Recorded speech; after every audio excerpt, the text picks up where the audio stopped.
दोस्तों, बहुत समय पहले की बात है। किसी नगर में हरिलाल नाम का एक व्यापारी रहता था। उस व्यापारी ने एक हाथी को पाल रखा था। विधाता की निश्चित समय अनुसार एक दिन उस हाथी की मृत्यु हो गई। यमराज के दूत उस हाथी की आत्मा को यमलोक लेकर गए। यमराज ने चित्रगुप्त से उस हाथी के कर्मों के बारे में जानना चाहा।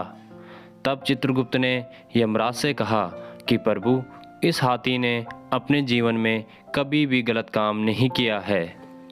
इसके कर्म काफ़ी अच्छे रहे हैं।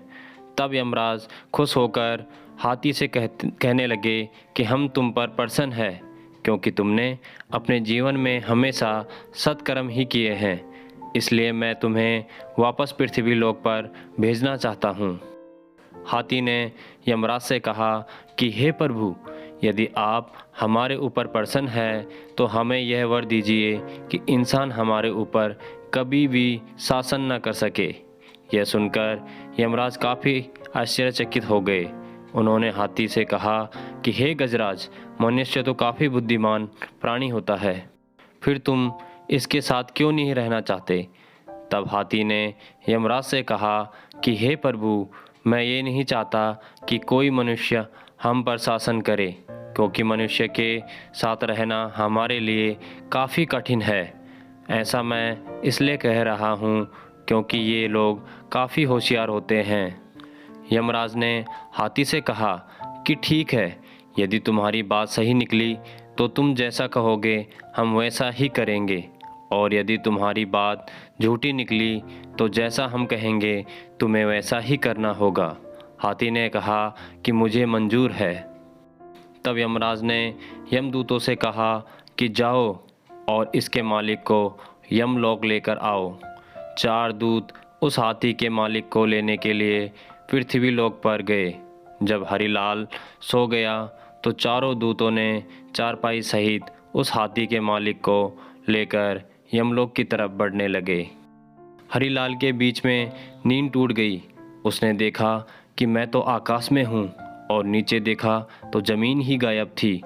तब हरिलाल ने यमदूतों से पूछा कि हमें कहाँ लेकर जा रहे हो? तब यमदूतों ने कहा कि हम आपको यमलोक यमराज के पास लेकर जा रहे हैं। तब हरिलाल ने कहा कि यमलोक तो लोग मृत्यु के बाद जाते हैं, मैं तो जिंदा हूँ। तब यमदूतों ने कहा कि आज यमलोक में जिंदा इंसान की ज़रूरत है, इसलिए हम तुम्हें यमलोक लेकर चल रहे हैं। हरिलाल काफ़ी होशियार था। उसने काफ़ी देर तक सोचा कि उसके दिमाग में अचानक एक आइडिया आया। उसके चारपाई पर ही बगल में कागज़ और कलम थी।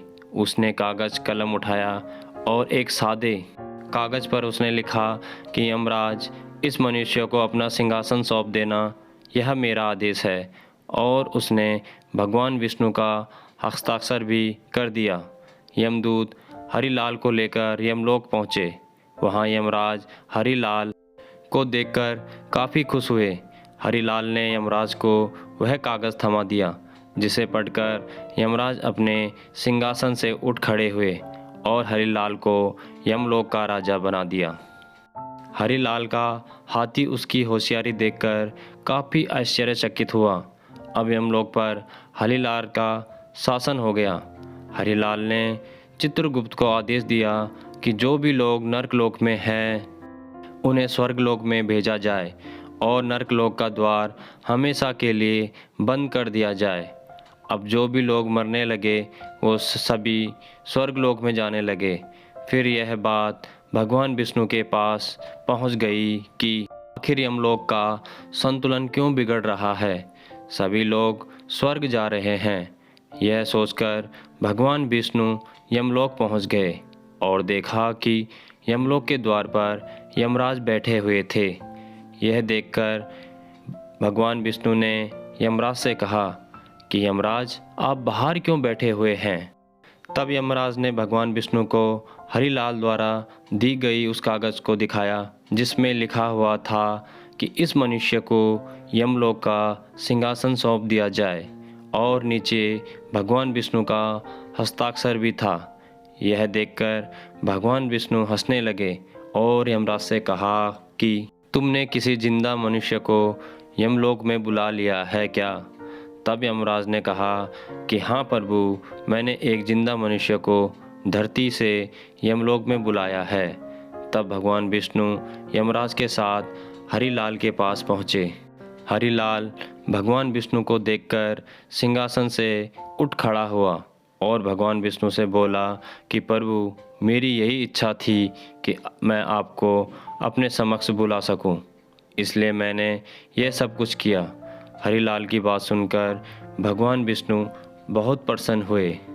यमराज ने हाथी से कहा कि हे गजराज, आप जीत गए और मैं हार गया।